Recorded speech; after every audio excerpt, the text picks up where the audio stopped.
Het was een hele energieke, positieve man die altijd wel de hele goede economische analyse had. En ook erg goed zicht had op het noorden vooral, en dat bond ons.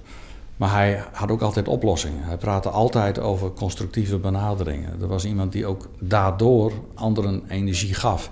Hij hier van die klimmende blauwe egen, die zo mooi fonkelje koen. Altijd een krees in het pak en altijd heel beleefd. En tegelijk die guitige blik, nou ja, het was een charmante man. Gerrit Ibema zit van 1989 al in de Tweede Kamer van D66. Maar krijgt vooral bekendheid dat hij in 1998 staatssecretaris wordt. Hij wordt maar de fjouwer oren vriezen in het kabinet. Ik wil de Frieske maffia neemt. Annemarie Jortsma die had nevens mij het eerst, die nam in de moelen om op de joen dat het kabinet beëdigen weer. En Hajo Apotheker, Geke Faber, Gerrit Ibema en Luc Hermans wie in de orenfjouwer. En ja, dat wie een beetje een geuzennamen. Dat wie nog geintjes van, premier Kok nog even, ik wil in Fries van vergaderen. En Ibema vond het prachtig om dat een beetje te cultiveren. Een van zijn hoogtepunten als staatssecretaris is het Langmanakkoord, waarmee een soort yield naar het noorden tagiet. Het is een heel mooi resultaat. Ik ging het absoluut net verwachten.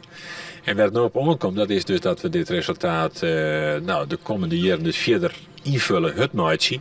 Hij wie de juiste man op het juiste moment. Er wie een hele berg yield voor Noord-Nederland. En we kregen een staatssecretaris uit Friesland die dat wil yield wijzetten koer.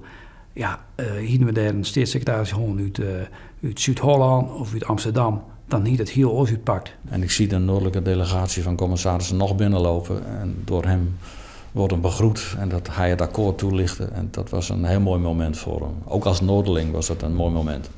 In 2002 houdt Ibema's politieke carrière op, maar hij bloedt net stilzitten. Hij presenteert een economisch programma bij Omroep Friesland en zit in tal van bestuursorganen. Kansen zien voor steden, regio's en landsdelen. En ja, dat bindt ons en dat zal ik heel erg missen. We zaten heel vaak zo even dat hij dan ook... hij woonde in Twellingeyen en dan kwam hij binnen hier en daar hadden we het over van alles en nog wat. En dat ging altijd over de regio en de kansen. Gerrit Ibema is 66 jaar geworden.